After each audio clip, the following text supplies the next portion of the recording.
ലോകം ഉറ്റുനോക്കുന്ന ഒരു നിർണായക കൂടിക്കാഴ്ചയ്ക്ക് ഇനി മണിക്കൂറുകൾ മാത്രം. അമേരിക്കൻ പ്രസിഡന്റ് ഡൊണാൾഡ് ട്രംപും ചൈനീസ് പ്രസിഡന്റ് ഷി ജിൻപിങ്ങും തമ്മിലുള്ള ചർച്ചകൾ ഇന്നുണ്ടാകും. വ്യാപാര യുദ്ധം മുതൽ പശ്ചിമേഷ്യയിലെ സംഘർഷങ്ങൾ വരെ ഇവർ തമ്മിൽ ചർച്ച നടത്തുമെന്നാണ് വിവരം. അമേരിക്കയിൽ നിന്ന് മധു കൊട്ടാരക്കര ലേറ്റസ്റ്റ് വിവരങ്ങളുമായി ചേരുന്നു. മധു, ഗുഡ് മോർണിംഗ്. ശരിക്കും അമേരിക്കയ്ക്കും ചൈനയ്ക്കും ഒരുപാട് ട്രേഡ് താല്പര്യങ്ങൾ പറഞ്ഞു തീർക്കാനുണ്ട്. ഏറ്റവും അവസാനം പശ്ചിമേഷ്യയിലെ കാര്യവും. Good morning S K.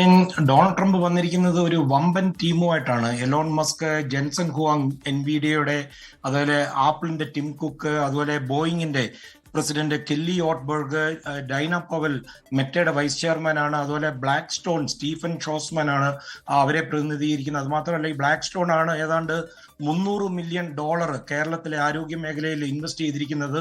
ഇതുകൂടാതെ ട്രംപ് ക്യാബിനറ്റിൽ നിന്ന് Marco Rubio, Pete Hegseth, Scott Bessent, Stephen Miller, അങ്ങനെ ഒരു വമ്പൻ ടീമുമായിട്ടാണ് എയർഫോഴ്സ് വണ്ണിൽ അവിടെ എത്തിയിരിക്കുന്നത്. അത് മാത്രമല്ല, ട്രംപ് പറയുന്നത് അസാമാന്യ വ്യക്തിത്വമുള്ള ചൈനീസ് പ്രസിഡന്റ് ഷി ജിൻപിങ്ങിനോട് ചൈനീസ് മാർക്കറ്റ് ഓപ്പൺ ചെയ്ത് തരാൻ ആവശ്യപ്പെടുമെന്നാണ്.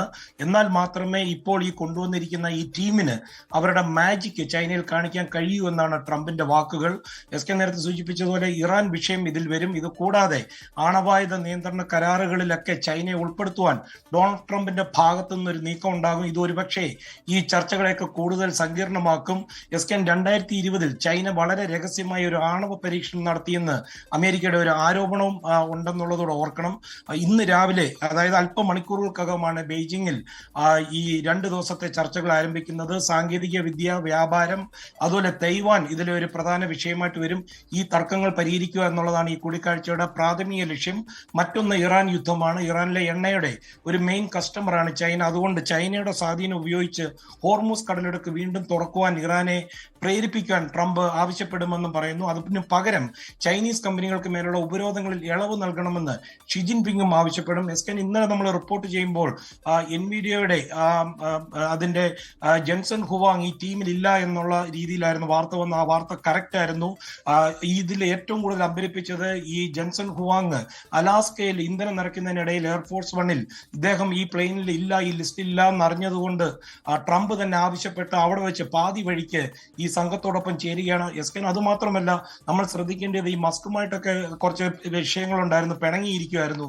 പക്ഷെ ഒരു ആവശ്യം വന്നപ്പോൾ മസ്കുമായിട്ടാണ് ട്രംപ് ചൈനയിലേക്ക് എത്തുന്നത്. ഏതാണ്ട് എസ്കേന്റെ ഒക്കെ കൂട്ട് തന്നെ ഉച്ചയാകുമ്പോഴത്തേക്ക് വീണ്ടും അടയും ചക്കരയാകും. എസ്കെ, താങ്ക് യു മധു കൊട്ടാരക്കര. ഇപ്പോൾ ചൈനയിലുള്ള ആരാണ് ചക്കര എന്നറിയാൻ നമ്മൾ കുറച്ച് സമയം കാത്തിരിക്കേണ്ടി വരും.